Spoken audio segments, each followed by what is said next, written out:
Evening sir. నమస్కారం. Morning. Prem Gandhi గారు, ఏంటి లగచర్ల ఇష్యూ కేంద్రం వరకు వచ్చింది, రాష్ట్రపతి కంప్లైంట్ చేశారు, ధర్నాలు అన్నారు, మహాధర్నాలు అన్నారు, మాస్ ధర్నాలు అన్నారు. మరి ఏంటి బీజేపీ స్టాండ్ ఏంటి? మేము ఒకటే అంటా ఉన్నాము, తెలంగాణ ప్రజలు ఏదైతే బీఆర్ఎస్ పార్టీ మీద ఉన్నటువంటి అభియోగమే అనుకున్నాము. బీఆర్ఎస్ పార్టీ మీద ఉన్నటువంటి నమ్మకం కోల్పోయిన తర్వాత కాంగ్రెస్ పార్టీకి అధికారం ఇచ్చింది. కానీ కాంగ్రెస్ పార్టీ ఏం చేస్తుంది అనేది మనం కళ్ళారా చూస్తూ ఉంటే, ఒక సంవత్సరం గడిచిన సంవత్సరంలో ఈ సంవత్సరంలో వాళ్ళు జరిగినది ఒకటే, అధికారం కాపాడుకునేటువంటి ప్రయత్నం, దొరికిన కాడల్లో దోచుకునేటువంటి ప్రయత్నమే చేస్తుంది తప్ప సమాజానికి కానీ ప్రజలకు కానీ ప్రత్యేకంగా తెలంగాణ ప్రజలకు చేసింది ఏం లేదు. ఎందుకంటే రేవంత్ రెడ్డి గారు అనేక సందర్భాలు చెప్పారు, గడిల పాలన పోవాలి, ఆ ప్రజల పాలన రావాలి. ఎక్కడ ప్రజల పాలన వచ్చింది? ఏమి రాలేదు. మళ్ళా అదే ఒక దొర పోయి రెడ్డి వచ్చినట్టు అయింది తప్ప ఇంకెక్కడ లేదు. వెల్మ దొర పోయిండు, రెడ్డి దొర వచ్చిన అనేటువంటి వాతావరణమే తప్ప ఎక్కడ కూడా పేద మధ్యతరగతి సమాజానికి కానీ ప్రజలకు కానీ ఉపయోగపడే ఏమైనా వీళ్ళ ఎమ్మెల్యేలని ఫిరాయించుకునేంత శ్రద్ధ చూపుతున్నాడు. ఇది పక్క పార్టీ ఉన్నటువంటి బీఆర్ఎస్ పార్టీ ఉన్నటువంటి ఎమ్మెల్యేలు తీసుకున్నంత శ్రద్ధ ఈ రాష్ట్ర ప్రభుత్వం మీద, ప్రభుత్వ పాలన మీద శ్రద్ధ లేదు. 20 సార్లు 30 సార్లు ఢిల్లీకి వచ్చిన అంటుండు. మళ్ళా ఢిల్లీకి వచ్చినటువంటి పని ఏంది? ఇప్పటి వరకు జరిగినటువంటి ప్రయోజనం ఏంది? ప్రజల కోసం ఏం జరిగింది అనేది మాత్రం ఇప్పటి వరకు చెప్పరు. ఆ విద్యాశాఖకు పూర్తిగా తూట్లు పొడిచేసిండు. అసలు ఇప్పటి వరకు విద్యాశాఖ లేదు. సంవత్సరం నుంచి విద్యాశాఖకు సంబంధించినటువంటి ఒక్క సమావేశం జరగలేదు. విద్యాశాఖలో ఉన్నటువంటి అనేకమైనటువంటి ఇబ్బందులు, మౌలిక వసతులు లేనటువంటి పాఠశాలలు ఉన్నాయి. ఆ పాఠశాలలు కానీ చిన్నపిల్లల కనీసం టాయిలెట్ వ్యవస్థ లేని ఆడపిల్లలు ఉన్నటువంటి పాఠశాలలు ఉన్నాయి, స్కూల్స్ ఉన్నాయి, కాలేజెస్ ఉన్నాయి. కొన్ని చోట్ల విద్యార్థులు టీచర్లు కావాలని మొత్తుకుంటా ఉన్నారు. శిథిలావస్థలు ఉన్నటువంటి పాఠశాలలు ఉన్నాయి. దాంట్లో ఏ మాత్రం కదలిక లేదు. హోంశాఖనైతే రేవంత్ రెడ్డి స్వయాన తన కింద పెట్టుకొని ఎంత పరిస్థితి అంటే తన సొంత నియోజకవర్గంలో జరిగినా కానీ 2 రోజుల వరకు స్పందించినటువంటి దాఖలాలు ఉన్నాయి. లా అండ్ ఆర్డర్ వ్యవస్థ పూర్తిగా గాడి తప్పింది. ప్రజల పాలన ఎక్కడ పోయిందో అర్థం కాయలేదు. అసలు ఈ ప్రభుత్వం ఉన్నదా లేదా అన్నట్టే ఉంది. సంవత్సరం అవుతుంది. ఈ సంవత్సరంలో ఒకటే జరుగుతా ఉంది, ప్రజల్ని భయభ్రాంతులకు గురి చేసేటువంటి ప్రయత్నమే తప్ప సమాజానికి కానీ పేద ప్రజలకు కానీ ఉపయోగపడేటువంటి అంశం ఎక్కడ లేదు. వీళ్ళ 6 గ్యారెంటీని పూర్తిగా మర్చిపోయే ప్రయత్నం తీసుకొని వచ్చింది ప్రజలు. ఒకటే, ఇక ప్రజలు ఇంకేమైనా అడగాలి అంటే వాళ్ళకు ఒక భయం తీసుకొని వచ్చిర్రు. హైడ్రా అనేటువంటి భయము, దాని తర్వాత ఇంకో భయము, ఏదో ఒకటి వాతావరణమే తప్ప ఎక్కడ జరిగింది? ఫస్ట్ అందరికి ఏమన్నారు, 6 గ్యారెంటీల గురించి మీరు అప్లై చేసుకున్నారు. లక్షలాది మంది అప్లికేషన్లు పెట్టారు. లక్షలాది మంది ఎండకు నిలబడ్డారు, వానకు నిలబడ్డారు, అప్లికేషన్లు ఇచ్చి ఎక్కడ పోయినాయో తెలియదు. అవన్నీ ఏ డస్ట్బిన్లో పడ్డాయో తెలియదు. కానీ కార్యాచరణ లేదు. ఏదో తూతూ మంత్రంగా మేము చేసినాము అంటున్నారు. 6 గ్యారెంటీలు ఒక ఉచిత బస్సు కాదండి గ్యారెంటీలా. 6 గ్యారెంటీల ప్రధాన ఏదైతే మహాలక్ష్మి పథకంలో ఉచిత బస్సు మాత్రం ఒకటి. అందులో ఉన్నది ఏంది? 500 గ్యాసు. అది ఇంకా అమలు కాలేదు, పూర్తి స్థాయిలో అమలు కాలేదు. తర్వాత 2500 మహిళలకు అన్నారు, అది కూడా కాలేదు. వీళ్ళు ఇచ్చినటువంటి 6 గ్యారెంటీల పాక్షికంగా 2-3 తప్ప ఈ 6 గ్యారెంటీలు అమలు కాలే. 6 గ్యారెంటీల గురించి మాట్లాడొద్దు. ప్రజలు అన్ని మర్చిపోవాలి. ప్రజల్ని భయభ్రాంతులకు గురి చేసేటువంటి ప్రయత్నమే తప్ప ఎక్కడైనా సమాజానికి కానీ తెలంగాణ ప్రజలకు కానీ రాష్ట్రంలో ప్రభుత్వం మారింది, పేద మధ్యతరగతి వాడికి ఉపయోగపడేదనేటువంటి అంశం లేదు. రేషన్ కార్డు గురించి మాట్లాడారు. డబుల్ బెడ్రూమ్ వాళ్ళు కట్టిపోయినాము, మేం కట్టిపోయినాము అని ఇప్పటిదాకా లేదు.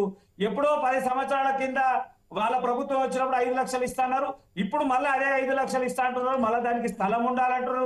స్థలమే లేనప్పుడు వాళ్ళు 5 లక్షలు ఎక్కడ ఇస్తారు?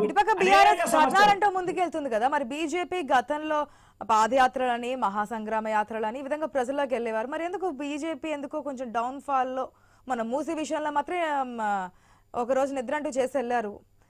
కానీ అంత స్పీడప్ గా బీజేపీ అంటే నెక్స్ట్ గవర్నమెంట్ మీదే, మాకు సంఖ్యాబలం పెరుగుతోంది, ప్రజల మా మీద చూపించే ఆదరణ పెరుగుతోంది, నెక్స్ట్ వచ్చే ఎలక్షన్స్ లో 2028 లో మాదే ప్రభుత్వం అని చెప్తున్నటువంటి బీజేపీ బీఆర్ఎస్ తీసుకున్నటువంటి స్టాండ్ కానీ చేసినటువంటి ధర్నాలు కానీ అంత స్పీడప్ గా కనిపిస్తున్నాయి అనుకోవచ్చా? ఇప్పుడు బీఆర్ఎస్ పార్టీ చేస్తున్నటువంటి తెలుసు వాళ్ళు. ఎందుకంటే వీళ్ళు లఘుచర్ల అంశంలో తీసుకున్నప్పుడు వీళ్ళ పార్టీకి సంబంధించినటువంటి ప్రధానంగా వీళ్ళ అనుచరులే పార్టీ ఉన్నట్టు ఎవరైతే తెర వెనుక ఉన్నటువంటి వ్యక్తులు వీళ్ళ పార్టీకి సంబంధించిన వ్యక్తులు కాబట్టి దాని మీద వీళ్ళు స్టాండ్ ఎక్కువ తీసుకొని పనిచేశారు. భారతీయ జనతా పార్టీ దాని మీద సానుకూలంగా ఉంది. బాధితుల పక్షాన పిలిపించి బాధితులందరినీ మా స్థానికంగా ఉన్నటువంటి ఎంపీ గారు అలాగే కిషన్ రెడ్డి గారు కూడా బాధితులను పిలిచి మాట్లాడి పూర్తి వివరాలు సేకరించినట్టు దాఖలాలు ఉన్నాయి. మేము ఒకటే చెప్తా ఉన్నాం, ప్రజల సంక్షేమం గురించి మాట్లాడుతున్నాము. మూసీ మీద కూడా ముందు స్పందించింది భారతీయ జనతా పార్టీ. భారతీయ జనతా పార్టీ ఇది చేసింది. తర్వాత మేము ఒకటే చెప్తా ఉన్నాం, ప్రజల సంక్షేమం వ్యతిరేకించలేదు భారతీయ జనతా పార్టీ. మాట్లాడుకున్నటువంటి అవసరం ఉందా ఇక్కడ? వ్యతిరేకించినది భారతీయ జనతా పార్టీ. వాళ్ళకి ఉండడానికి షెల్టర్ కల్పించిన తర్వాత చేయండి, తొందరగతిని చెయ్యొద్దు అని చెప్పి బీజేపీ చెప్పింది తప్ప మూసి సుందరీకరణ కాదు ఇది కాదని చెప్పి ఎక్కడ ఖండించినటువంటి పరిస్థితులు కాదు. ప్రజలకు భరోసా ఇచ్చి చేయండి అనేది.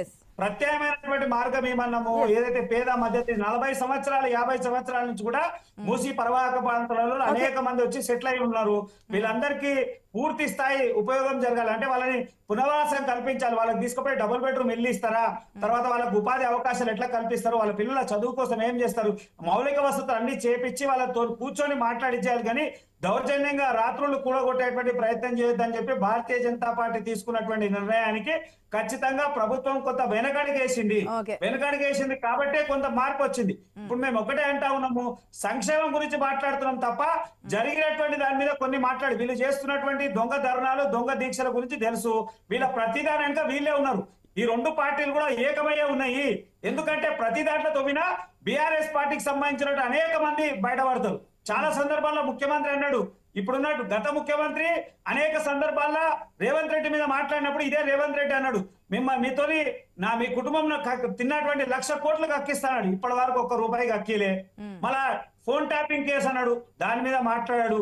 అనేక సందర్భాల కాళేశ్వరం స్కామ్ అన్నాడు, దాని మీద మాట్లాడు. ఈ రెండు పార్టీలు కూడా నువ్వు అను నేను పడతా, నేనున్నంటా నువ్వు నన్నానంటా అనేటువంటి బీజేపీ కూడా అదే పద్ధతి అవలంబించింది. ప్రేమ్ గాంధీ గారు, మనం ఒక పార్టీ గురించి మాట్లాడినా మనం ఏం చెప్పామనేది. బీజేపీ రాష్ట్ర అధ్యక్షుడిగా బండి సంజయ్ ఉన్న సమయంలో కేసీఆర్ జైలుకి వెళ్ళడం ఖాయం, కాళేశ్వరం 1,00,000 కోట్ల అవినీతి జరిగిందని చెప్పింది మీ పార్టీ నాయకులు కదా, జైలుకి వెళ్ళడం ఖాయం అని చెప్పింది మీ పార్టీ నాయకులు కదా. తీసుకోవాలనుకుంటే ఒకవేళ రాష్ట్రం నుంచే ప్రాసెస్ అవసరం లేదు, కేంద్రం నుంచి కూడా మీరు తీసుకోవచ్చు, ప్రాసెస్ అనేది స్టార్ట్ చేయొచ్చు. మేము రిపోర్ట్స్ అడిగినాం 1కి 10 సార్లు. ఇక్కడ జరిగినటువంటి అంశంలో కాళేశ్వరం ప్రాజెక్ట్ మీద సంబంధించినటువంటి డిపిఆర్ లేకపోతేనే నిధులు ఆపేసినప్పుడు అనేక సందర్భాల్లో రాష్ట్ర ప్రభుత్వాన్ని అడిగాం. ఇప్పుడు ఉన్నటువంటి ఈ సంవత్సరం జరిగినటువంటి ఈ ప్రభుత్వానికి కూడా ఇక్కడ ఉన్నటువంటి కాంగ్రెస్ ప్రభుత్వానికి అనేక విషయాలు అడిగితే వాళ్ళు కాలయాపన చేస్తా ఉన్నారు తప్ప ఎక్కడ కూడా ఇది చేస్తలేరు.